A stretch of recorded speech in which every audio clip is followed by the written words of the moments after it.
কুকুরটার উদ্দেশ্যটা কি? দুর্ভাগ্যজনকভাবে আমাদের অনেকেই আমাদের জীবনটাকে এভাবেই পার করে দিচ্ছি।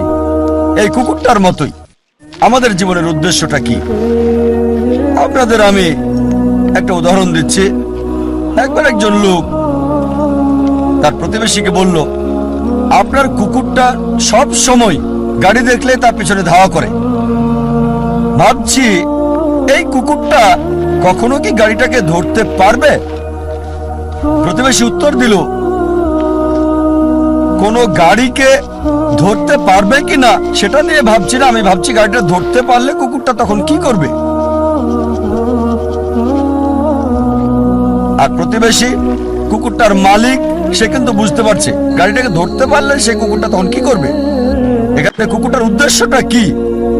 দুর্ভাগ্যজনকভাবে আমাদের অনেকেই আমাদের জীবনটাকে এভাবেই পার করে দিচ্ছি। এই কুকুরটার